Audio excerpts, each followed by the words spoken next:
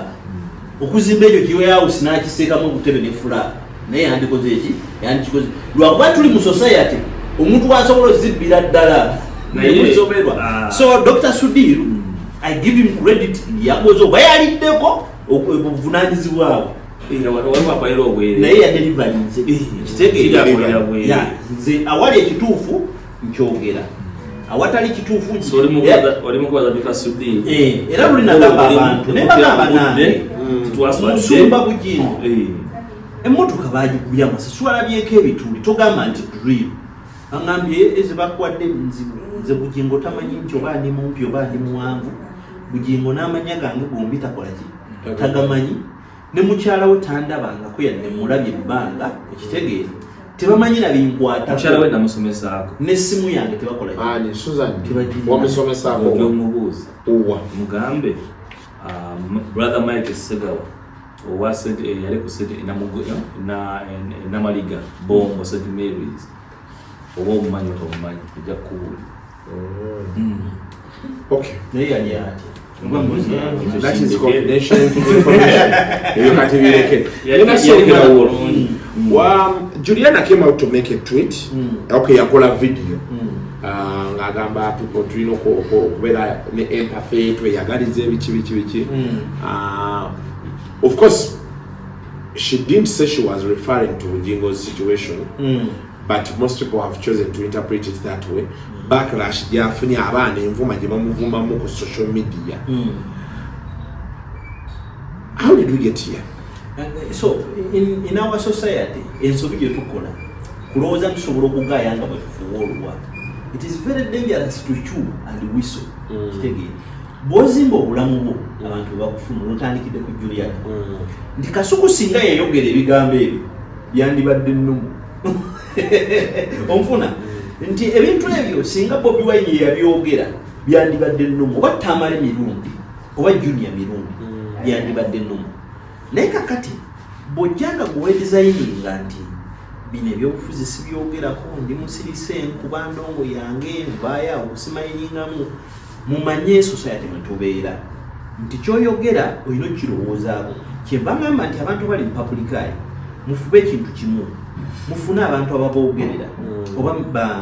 media consultants nti bwoba ogenda okwogera ku nsonga mugigayegayemu nga babiri ogamba oba oyita oba toyita kyokoonako nekyotakoonako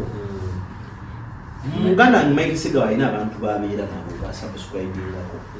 beba bakwata obuyinza muki mu ggwanga bakwano be kitegeera ne banabe no bakwano be sijja bonna bali Uganda ne affiliation yerina NRM kituufu naye kati abantu abo kyebakoze nti ekintu kyebayisizaako amaaso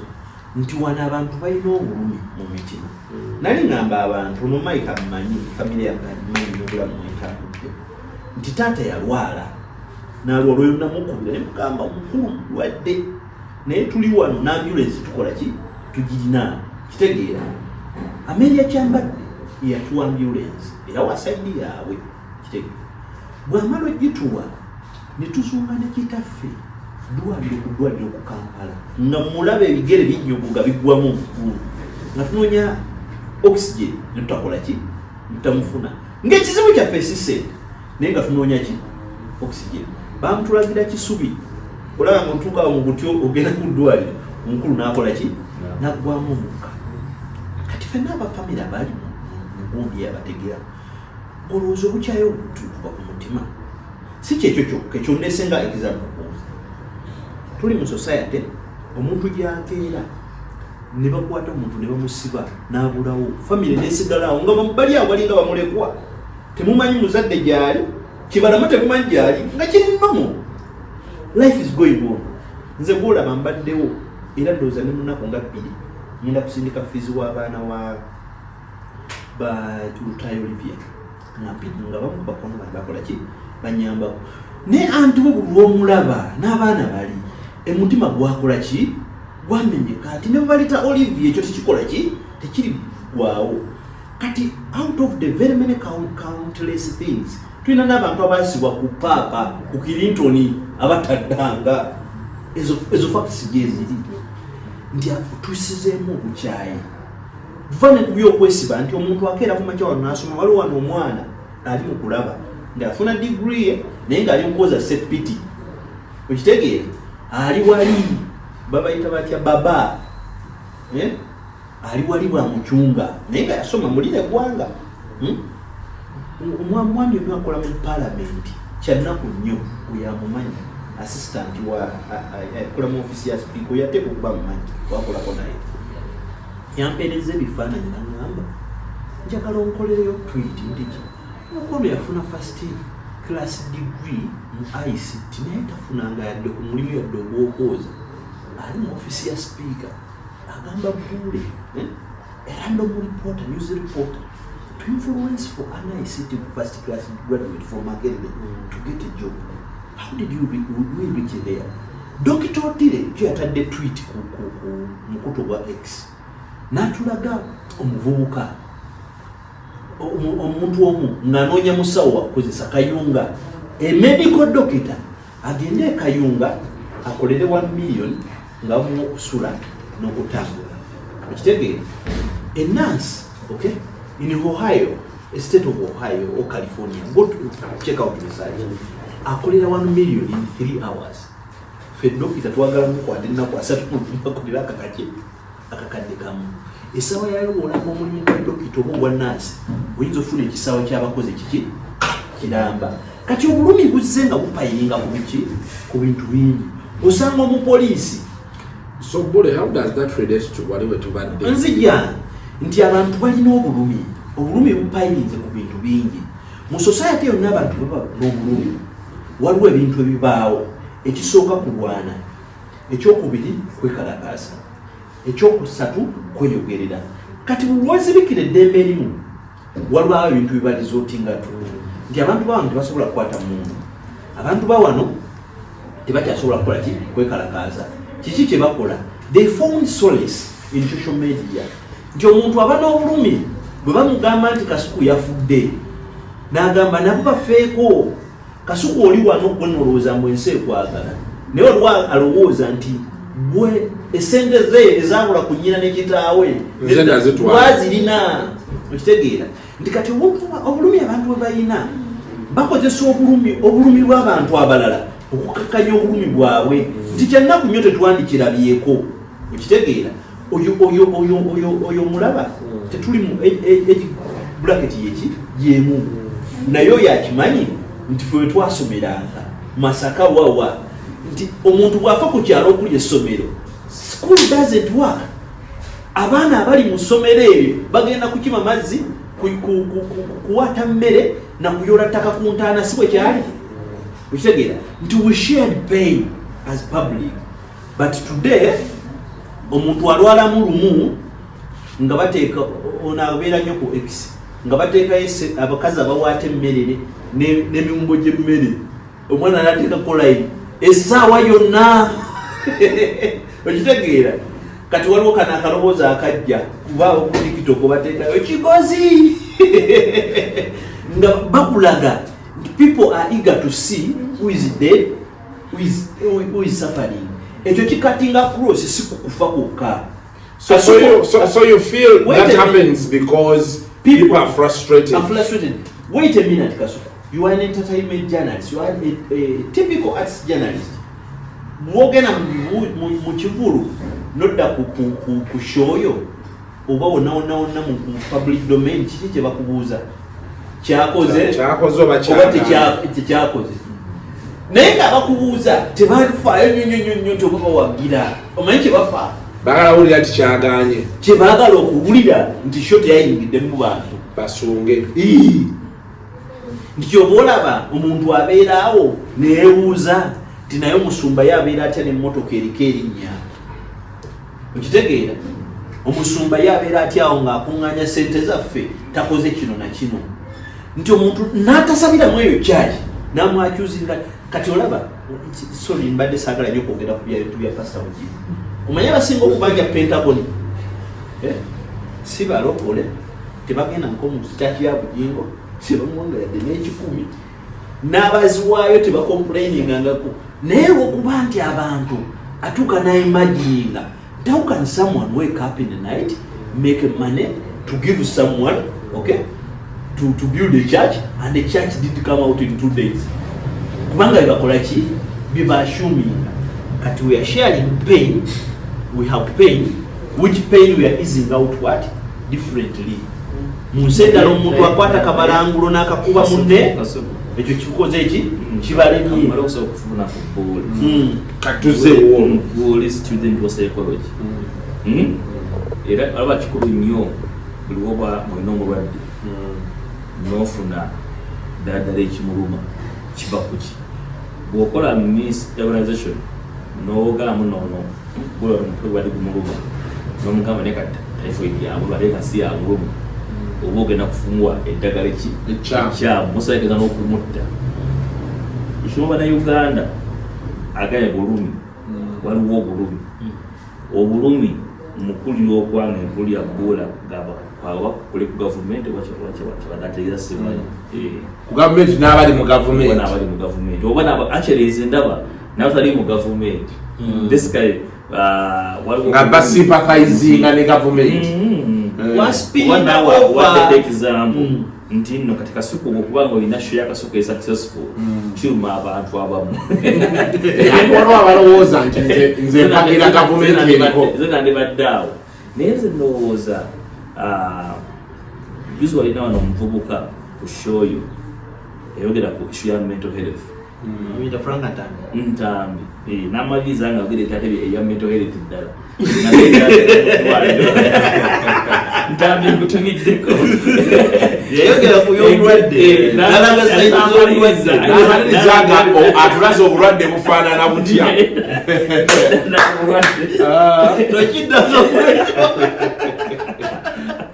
naye bw'otunulya Uganda ya Nigeria, okay? Kuwa wadde example oba neya US yennyini. By the way byoli mu kwogeraku ne mu US gyebiri olaba pain eri mbawagizi ba Trump n'ogamba nti batayina nsi oba naawe obira basemanyi bade kuba mugoberera X ya nalabeko ekifaananyi ky'omusajja alina emmotoka ye ya double cabin nene nga wandiseko ebigambo by'obuwemu ng'abigamba pulezidenti wa Amerika ng'avuga mu ssaza lyayo Kenya n'otunula social media ye Kenya naawe okolaki naye kankubuulire muganda wange ebintu ebiri ku social media era bikola seriously ate ojja kulwala ojja kugwa mu space ya mental health problem ate nga ddala ferafani n'obulwadde obw'engeri eki ey'enjawulo social media kyetulina okutega bannange tinno buli muntu alina essimu oba alina omukisa okuba n'essimu alingambwa ebintu byolaba ku mizigo ewammweyo oba mu katale gy'okolera oba mu akeeni mukolaki naye ebyalinga mu kakirabo akatono ako kubanga okuwebula kwalingayo munna gyogedde Masaka oba Erakayo oba Ekyaggwe ewaffe ku luzzi abantu beevumirangako kati esaawa omuntu wekuvumanga mu katale kakuvumira ku ssimu nekifuuka international okitegeera so ekintu ekiri kati gwe kyolaba noga bannange ensi ekyuse nnyo abantu batalose emitwe muganda wange abantu balyo bulijjo nga bakola eyo byennyinobiraba nti eri mukikomera ekkololo nga tamanyi muna abantu bamanyi okuwemula ku street kati obalabanga mukikomerayo gyoli kati obirabirayo munnange omwemuzi w'okukyalo luli awemulanga neiba kati gwe wafuuka neiba we ku social media tokyaliyo owekkololo n'owebwayise baneiba kati gwe wogera noyogera ebitakutagana obanga ono tobyagala oli byagala kwogera kati jugera gwe mwogerako simanyi wajyabeera naye yafuuka neiba n'abantu bekatwe kuba basobola babyayogedde ali ne bakomentinga naye n'abiraba space but neighborhood tekyalina restriction katuli kuyaya esaawa zino tulina neighbor ali Dubai atulaba oba kumutumira tulina neighbor we California omwogera mulindwa okitegeera kati esaawa zino ajja kukuddamu okusinya ku kiki abalowooza ku kyoyogedde in real time so nze saagala kugamba muno social media biragamu n'ensi yaffe enfu nedda bya bulijjo just byavudde ku ground nebidda mu space point eyokati mwe mubeera eri mukupirawo wammwe mulowooza bino ebintu tibya bulijjo naye gwe nange tukimanyi tuli baana baganda sooka kumpa chance empologoma bwe beeri omwana wa neighbor todda walina okugamba nti yeegaaya omanyi oba ejja kukuteekola era kyeboogerako ndi building a perspective siri mu kugamba muno tokuba tolina mulimu nti kirinomo munnange nywereraawo sikyeri mu kugamba ndi mu kugamba muno ti expression yolwa ku social media ne mu community bekola ki weeri era bw'oba oli mu gavumenti saga dismissing sentiment says actually nze wentuwa ndaba ebintu bwebityo kimpa omukisa to write my notes nengamba nakiyaddawo ekyala kiri mu mukono nga mpandiika wansi nti abantu b'omukono yagambye wadde ku nsonga wadde bweti ebiseera ebisinga kugendawo neŋŋendawo ndaba kiki ekikoze eki ekibaddewo eyo etuwa feedback luli okuconnectinga n'omuntu oyo katugaye muno katinganze oba wali ewantoni oba eŋŋandu oba nakifuma kyalinga kizibu kumanya kiva mu community eyo essaawa zino okukosa social media osobola okufuna feedback eyo mangu ddala era mazima ddala eyo opportunity social media sigiraba muno nti bannange bafuna ekiseera kya social media yatujjira social media is an opportunity okuconnectinga okutegeera ebifa mu community munnange Buule okuva mu genesis abantu bafa sagadde kwogera bubi ayogedde ku mutemu omutemu eyasooka mu bulamu bulimanyi fawaya christianism yalina mu genesis bamuyitanga Kaini omubbi eyasooka yalimu mu bayibuli mu genesis bamuyitanga Ebya okitegeera abazalayi baba tabalina oba mission bali mu kutambuza twabalaba muni wa Nowa ngazimba ekyombo era nimukubataasa naye munnange bwe bajja bamuvuma paka empawulo yajja nebagamba na bino gyebiri kakati munnange okuba tuno waliwo omuntu ayagala omulimu eyo poyinti nkulu nejja kutegeera ishu y'emirimu eno ng'eggwanga tugikolere kuba seriality abavubuka abantu balina miki tebalina mirimu how do we make it a priority kitulina okuba nga tukola ki ekyo tolina kuvuma muntu kufuna mulimu nti oba otekize wrong approach olina okubuuza namba emu emirimu gibawo gitya gavumenti etutonderewo emirimu kikulu nnyo bayirawo kasuku gavumenti okutonda emirimu nawe question eri nti emirimu gibagizze olina skills egifuna omulimu ogwo olina skill kikaaki skills ono zirina weebuuze what kind of education yina okufuna skill nti gwe mwenna mwasoma mu kibiina oyo gye tuyita down theory of selective analysis kitegeera nti emmere bwe yagwa ku nsi ebisolo ebidduka byadduka ne bigenda kuki kusengendo omulala kitegeera entugologwa zaatuuka ne zikoowa ne zigamba obukoola obusigadde ku miti ffe katulinye ne ziremalira ddala ne zikola ki. It is human nature. People react different. Nze sikugambye I can't democratize stupidity. Nti omuntu avuma olwokuba nti reacting nga bwayagala nti kyekituufu. Naye nti abantu basibiddwa ye naddamu nga bwakola ki bwaddamu. Muganda waffe wanaagambye nti katono nnyo muganda waffe ayogeddeko wano n'agamba katono nnyo muganda waffe ayogeddeko wano n'agamba nti akusikiru okusikirwa awo wenkolesa eki wenyingiriddemu nti bw'okyagamba sikiru eno ogiina mwami Museveni akugamba abantu mufa kusikiruzaawo bajje bafune emirimu kitegeeza nti ebintu ng'ebyo bigenda okusisinkanisa nti mu nyumba esooka mu maka agasooka mu ggwanga oyinza olowooza nti nno ki waliwo tribal meeting ekitegeera notuuka ne muzi ministry si mu bubi nze am not a tribalist ekitegeera si mubi otuuka ne mu ministry nze natuukakoko mu biseera bya palamenti ku mulembe gwa mwannyinaffe Rebeka alitwala Kadaga nga ulikiddamu ng'olulimi baba okuba kimunna nga kyekyo ojjukira landizi yamegereko nti kati buli omu afuna olw'okuba nti waliwo irregularities ezibaawo. Let's compete. People go to school. People say let's compete fairly. Ensi tukitwala nti keeke nga bwe tusobola okubuna akakeeke omanyi nti emmere emiwumbo egibeera ku mbaga gisobola okulema okubuna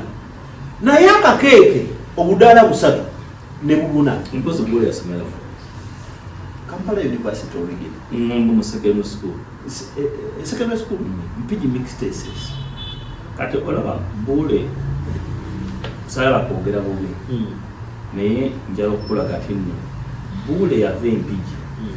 n'agenda Kampala University essaawa zino mu Uganda muna relevant. Omanyi kikufudde relevant? Gavumenti yakufuula relevant? Okitegeere? So nze ngana nendaba omanyi kati omuntu yenna atambuddeko n'ava ku kyalo ki akiyiga n'agamba nno omanyi oba ogenze ku kyalo ekyala sirina ku mama wange sirina ku taata wange ninaku binyisobola okukolako nsobola okukolako nsobola okuteekako akaduuka nsobola okukimirako amazzi nsobola okuvugirako booda nsobola okuvugirako taxi nsobola okukolako mu katale nsobola okukolaki okitegeera. People need to think ebintu ebiri practical. Wakyangu nnyo okukola blanket settlement omanyi gavumenti etuwa emirimu bw'ogenda mu Amerika leero nabo babanja emirimu okitegeere. Bw'ogenda e China is the same story. Indeed gavumenti erina okukola ekisobola okukwetinga environment emirimu mwe githrivingira era question ekinyina okusooka ebintu ebyo bikolebwako emirimu givamu ki olowooza munnange emirimu giva mu bbanga njagala okukwata engalo zino okukubi odde ono situndi wa psychology waffe ayinza okutugamba kwogera ku basic needs z'abantu buli basic need mulimu buli oyogera ku kigambo mmere food kikisokerwako bulimi shelter mirimu ebizimbibwa biki clothes textile n'ebitambala bino byonna mirimu. Yogera ku security business yogera ku education communication transport buli kintu omuntu kyeyeetaaga mulimu. Whether we are organized or not,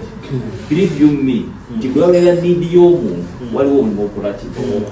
senga tulemaza abantu tugamba muno bannange mu abantu engeri y'okubeerawo Museveni alina okutonderawo omulimu tubalemaza by nature si mulimu kyokka n'embeera gavumenti bwewali obadde ku downtown Kampala mwera mbeera mulekatera mwenva n'essaawa yakakati. The most stupid thing you can do as Uganda is to go in the Middle East or elsewhere and start a shop in downtown Kampala. Obozi batonda bana kugulawo nga UR ezze KCC ezze owa kasasira ezze owa toya ezze owa parking owa masanyalaze ne kasita. How can we live in a society nga tuli awo fe tulinga nte buli nkwa enkwe eyonka embalabala eyonka ensiri eyonka kitegeere n'omuntu bwakama nti mmwe ababeera n'abantu abo mubagambe nti bano abantu mubaterewo embeera ebanguliza bwe kinaatereera mumudde muno n'emisolo gyammwe. Njagala okutegeeza kankuwa ekiku kyosookerwako ndongo bw'oba akateekayo endongo ng'oti nti kipande ngenda kiteekayo KCCA nekusaba essente ku kipande kyokoze ki kyotiimu olwo ate olina ogiwa omusolo ogukukkiriza. Kakati owa polisi najja nagamba wano walina okubeera akuuma akakebera bomu K9 unit si embwa n'abasirikale tubazebazeemu wetaaga 10 emitwalo 5 ndongo yemu kikivulu kyogenda okujjako emitwalo 2 omuntu okusasuza. Kati oba oli awo wannema n'agamba najja n'oluzungu you know in this space we need 26 decibels of sound. Oyo naye nagamba nti as we can assume there is a hospital there and those are 36 decibels of sound. So kati gwe nogamba nange nyamba taata olina obuna okitegeere n'oyo naye naakusimba oluseke oba obimaze byonna muli wali olanze bakasuku programu zaabwe bakuggyeko wano bulanga obuyitawo radio tv osasudde owekivu wakasuku seruseke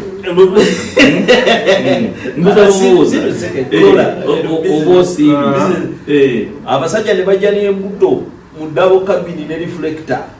Uganda Revenue tiketi bannaye nazigambye bwerisite kati omusajja n'amala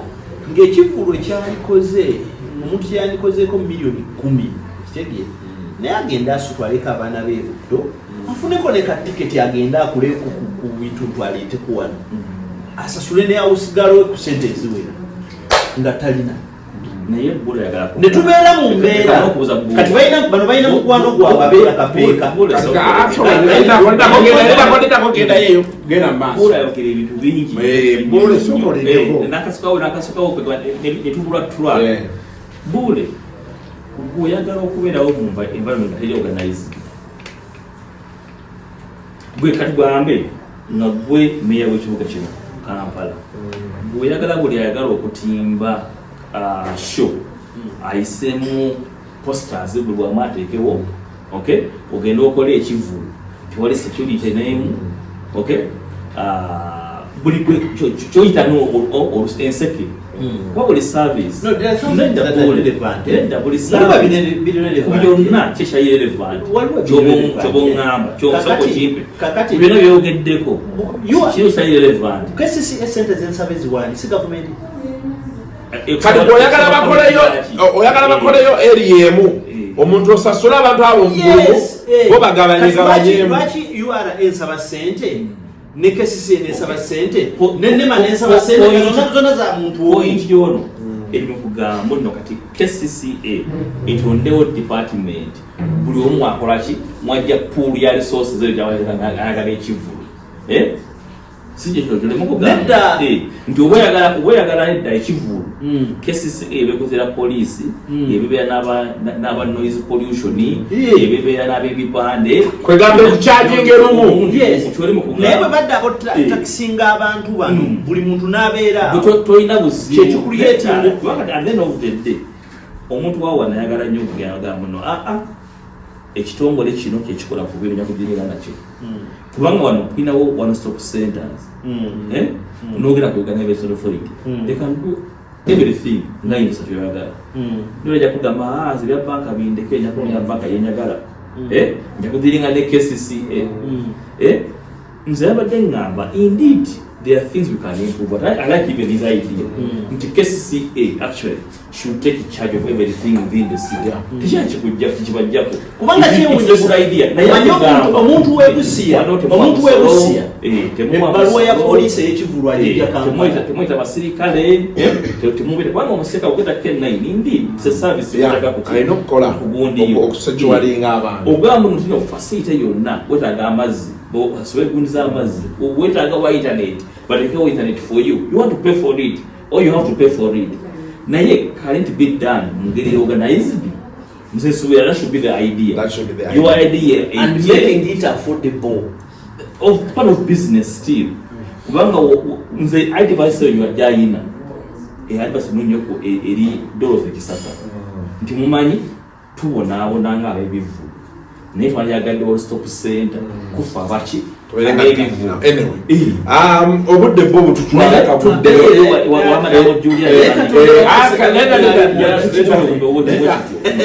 Juliana tesa kumujjako right ye yakwogera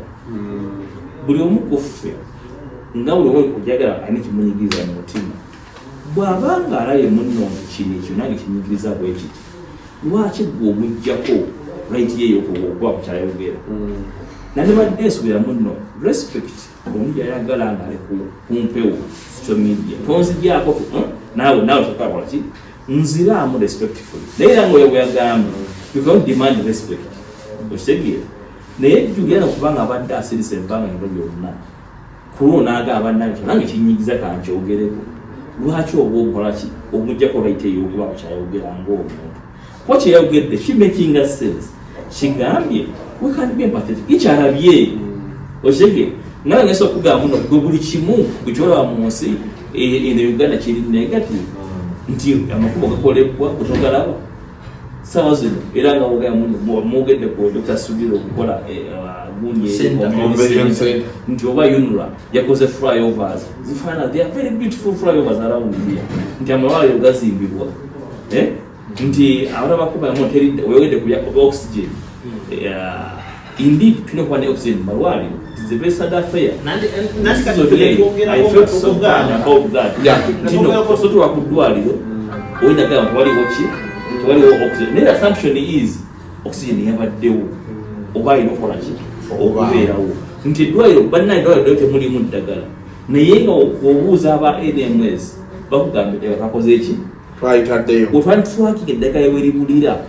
to getting a lost muntu gamba tebaira ddagala maki mumalwaliro naye nga eddagala nze emukono obaire eddagala wadwaliro waffe general hospital misajja imani funa wano balesa eddagala ekimalako eggulu omuntu nagera ku ddwaliro nokugamba eddagala terikola ki teririyo nina kubanga afaninga eddagala lyalazeewa nasaba kuluma mu 7 ate yasindisa eddagala nina okunoonya ku ddwaliro lwenyini wano ani yabbye ki ani fopitemuugate okola abasawo wano noga abasawo gomabbye eddagala kambakwate komite yemu ejana egamba abo bantu baffe ekyo kyenkugambye as you wind up continue as you wind up nze ndowooza ngenda kuwa example bannaffe bayogedde ku bannamulindwa ne bannaabwe abali Bulaya oba mu America bajja kugamba ku community y'Abanigeria. Abanigeria bangi balenga 14 miliyoni ndowooza naye mu America gye balaze Nigerians have become one of the most successful group mu community ya America. Lwaki buli mu Nigeria wabeera asika Nigeria munne. Aba Nigeria they always ask kino tekisoboka lwaki era asobola okukikola okusucceedia ku nsonga eno. Munnaffe ayina ekizibu tumuyambye tutya.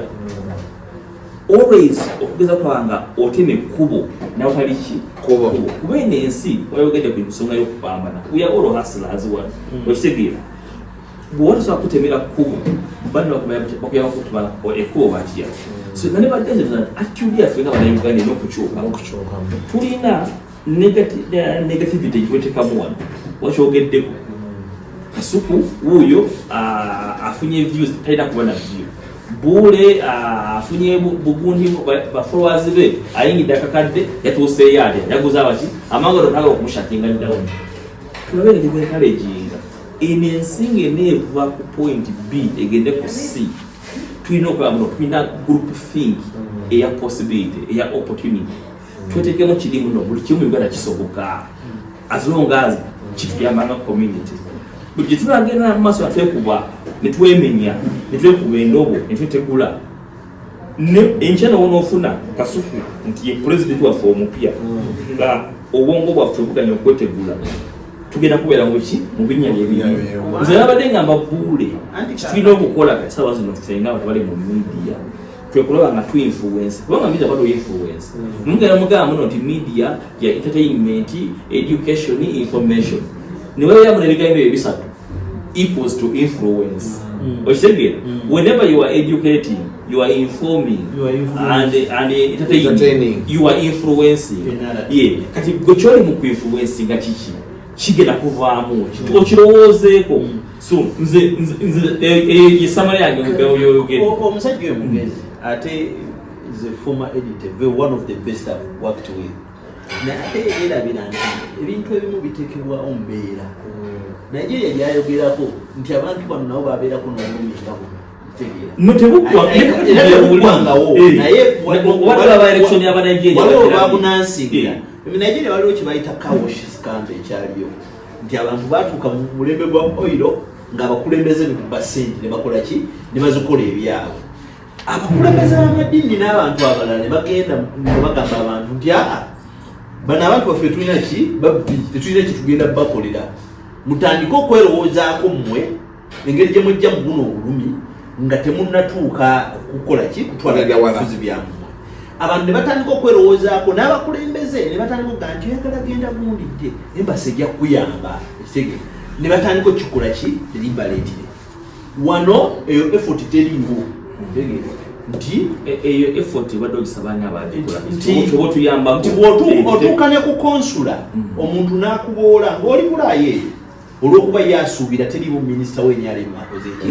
akusiimise kitegeera n'otuuka ne wano ng'olina kyoyagala naye nga bagamba ti naye oyo waffe nnako omusajja mukwano gwange wa CMR yayaŋŋamba nti yalina ekintu kyayagala okumukolera naŋŋamba naye toli waffe kera lunaku lumu okola ki osalewo ne mugande kati nze bwe ndowooza ekirala kitegeeza nti ndi mulabe wammwe siri munayuga gwe nga nkuyamba nga nkutegeera naye bali tebakola ki tebakitegeera kati to nurse the pain in these people it is a process njagala okubuulira ono nze njagala okubuulira nti this man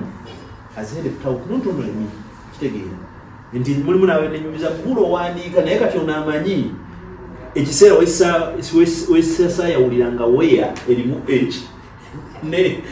ne weya etaliimu kitegeera era ono yakulukata olumwankubeko ejo owulira ngamba you are talking about a place and you are writing W-E-R-E are you serious ekitegeera kakati waliwo bagenda okugamba tya gwajjawo oli baffe batandika okugamba yo yategeera bo babbi kati bagenda nokutandika okumugamba n'ebitaliiyo ndako zino zekubuulira nze nkabuganga nabbi bagenda kuyita owa muhoozi bagenda kuyita gwawamba abantu bakuyita owa Museveni bakuyite bagenda kugattako kiki kyonna ku lw'endowoozayo naye nga tinabo tobanenyabye essuubi lyendowooza gye bakola ki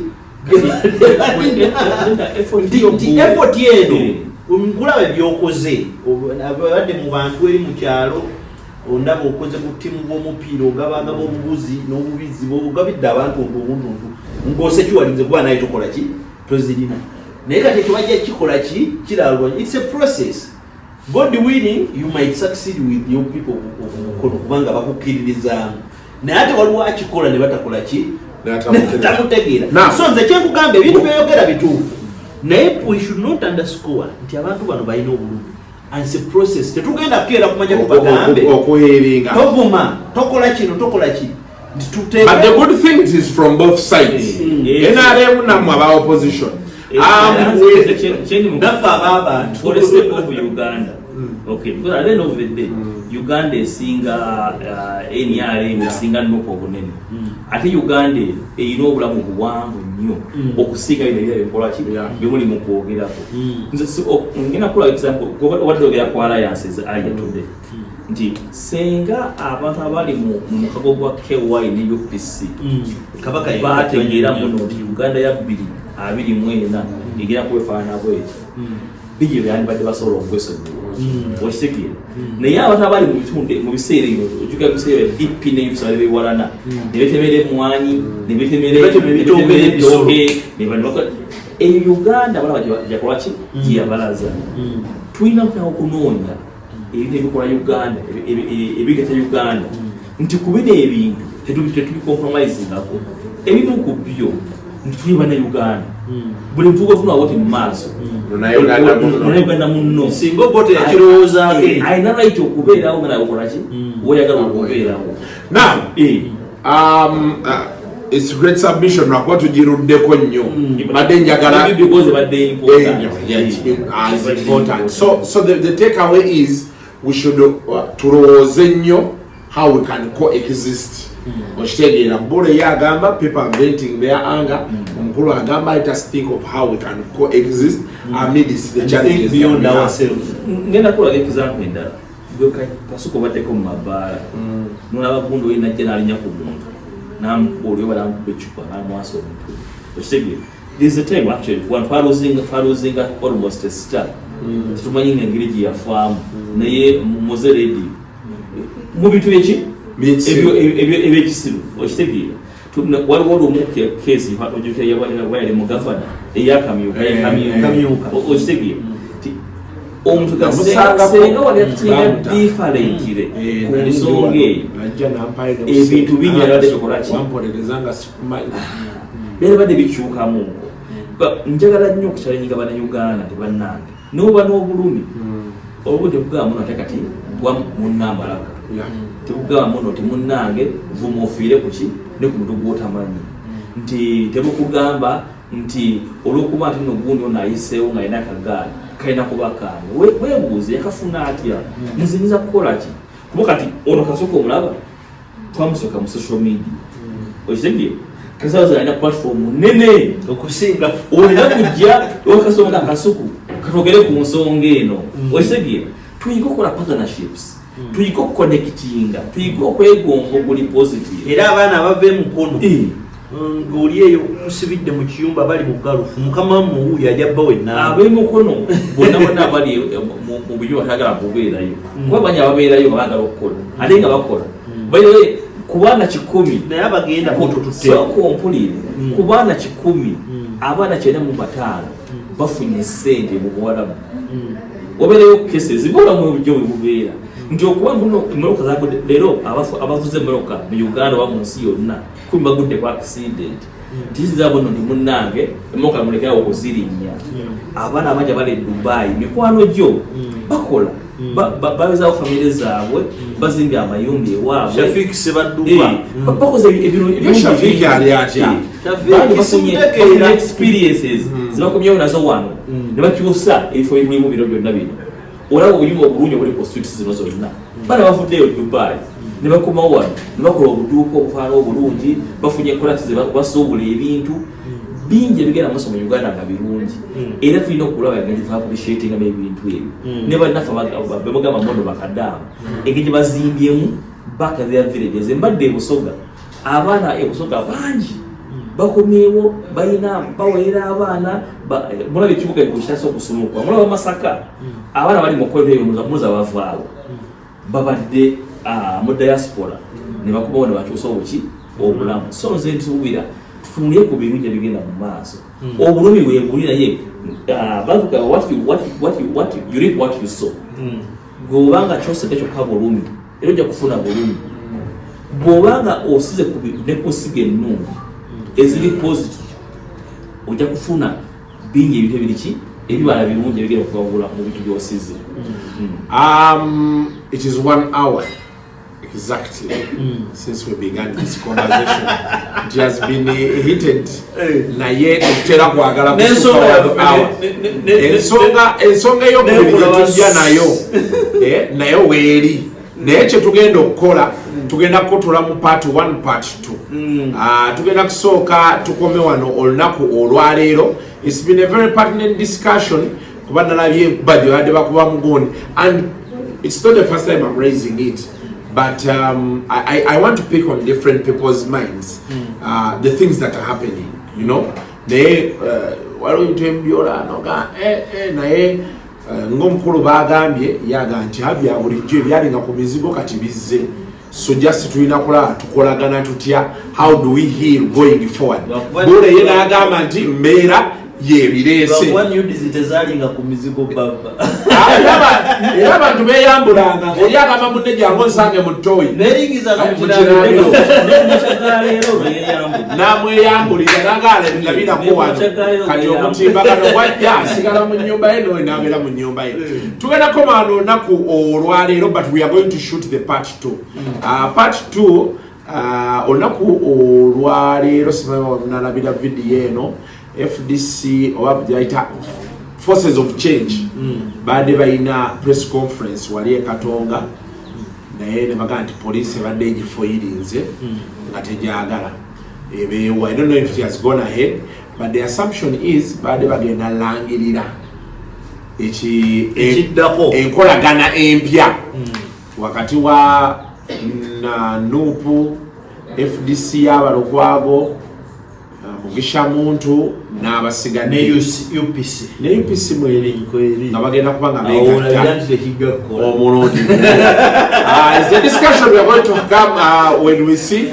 the forces of change, the coalitions viable muguno omulembe oba nedda.